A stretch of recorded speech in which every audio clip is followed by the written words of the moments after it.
Hello students, स्वागत है आपका study with Deepika flame of light channel पर।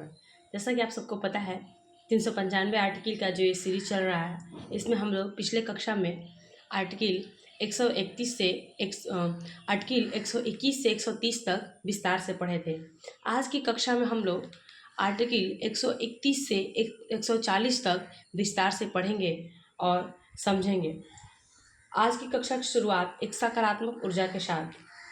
The mind is everything, what you think you become. आपका दिमाग ही सब कुछ है, आप जैसा सोचोगे वैसा बन जाओगे।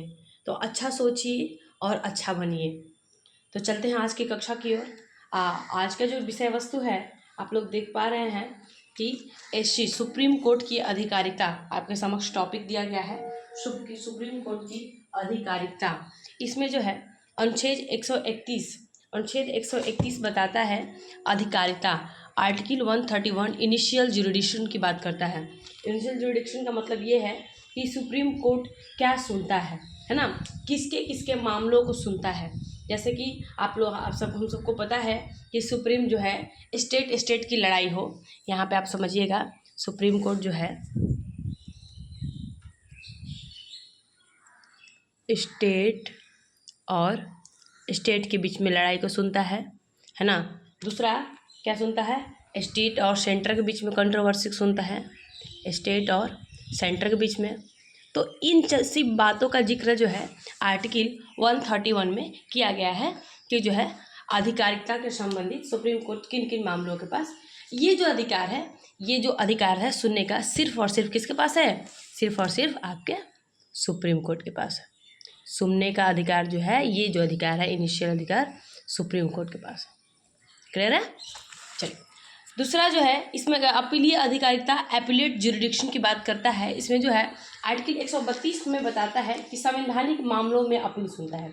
सुप्रीम कोर्ट किस मामलों में सुनता है, यहाँ पे जो है बता रहा है कि किस मामले में, संवैधानिक मामलों में। संवैधानिक मामलों में, ओके। उसके बाद जो है आर्टिकल 132 के 133 बोलता है कि अपील इन सिविल मैटर्स, है ना, दीवानी मामलों में। ये कहता है अपील इन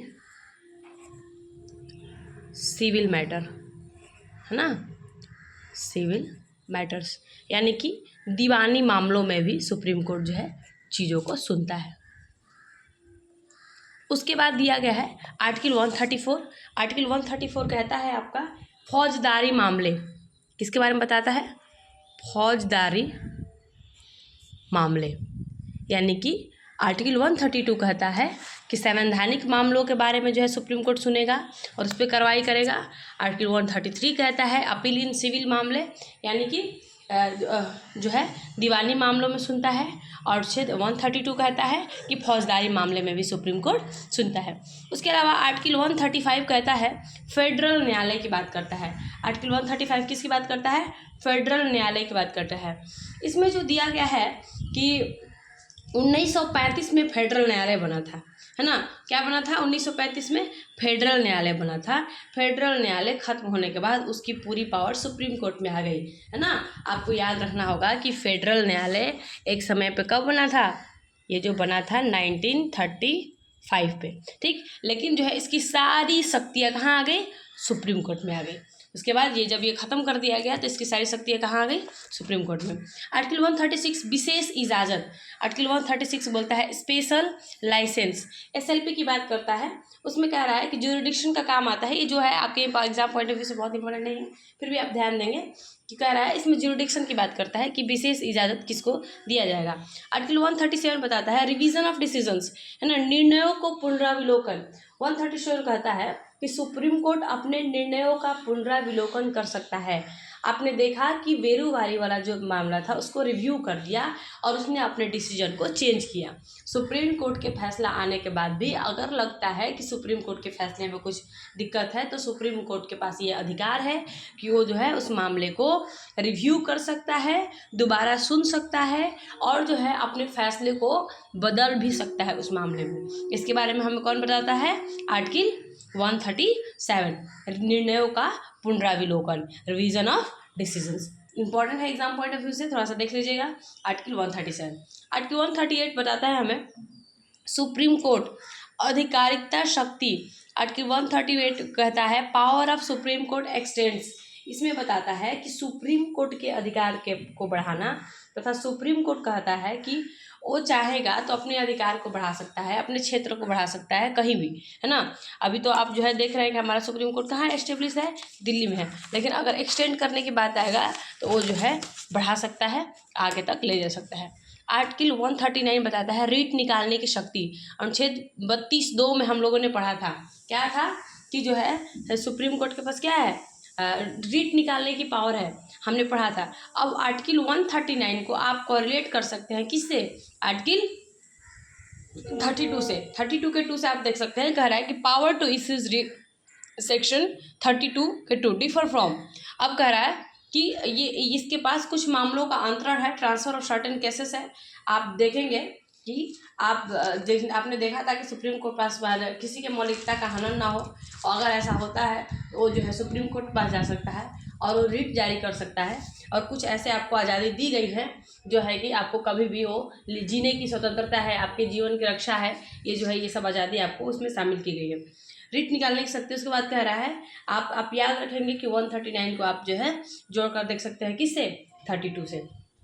सुप्रीम कोर्ट हाई कोर्ट के मामले को अपने यहाँ बुला सकता है, यहाँ पे दिखा हो ना, कुछ मामलों का अंतरण, ट्रांसफर ऑफ सर्टेन केसेस। इसका मतलब यही है कि आप देखते हैं ना कि कुछ केसेस जो है हाई कोर्ट में चल रही हैं, लेकिन सुप्रीम कोर्ट ने क्या दिया कि उसको हमारे यहाँ ले आया जाए, उसको हम सुनेंगे, तो जो है उसको बुला सकता है। ये अधिकार किसके पास दिया गया है, सुप्रीम कोर्ट के पास दिया गया है कि सुप्रीम कोर्ट जो है हाई कोर्ट के मामले को अपने यहाँ बुला सकता है और उसको इसको ही ट्रांसफ़र का पावर दिया गया है, और ये पावर सिर्फ और सिर्फ सुप्रीम कोर्ट के पास है।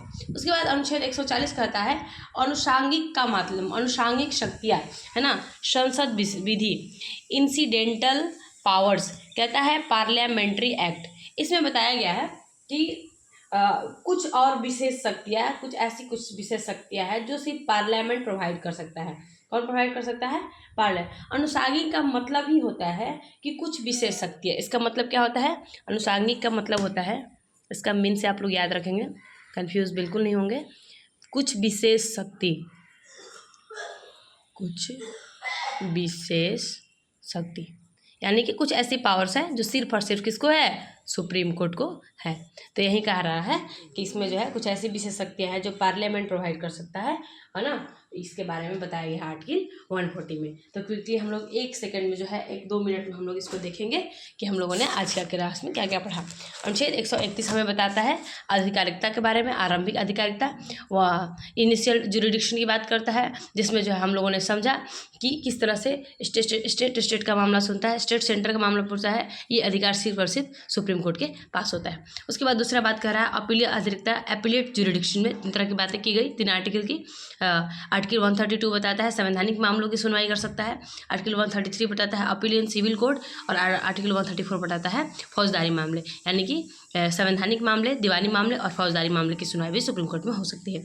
आर्टिकल 135 बताता है फेडरल न्यायालय के बारे में बताता है कि पहले जो है 1935 में आपसे पूछेगा कि फेडरल न्यायालय का गठन कब हुआ था, तो 1935 में फेडरल न्यायालय गठन हुआ था। उसके अलावा जब ये फेडरल न्यायालय बंद हुआ तो उसकी सारी शक्तियाँ कहाँ पे आ गई, सुप्रीम कोर्ट में आ गई। उसका आर्टिकल 137 बताता है निर्णयों का पुनरावलोकन। अगर सुप्रीम कोर्ट कुछ भी निर्णय अपना देता है और उसको लगता है कि उसमें संशोधन की ज़रूरत है, तो क्या कर सकता है, उसको पुनरावलोकन कर सकता है, दोबारा से सुन सकता है।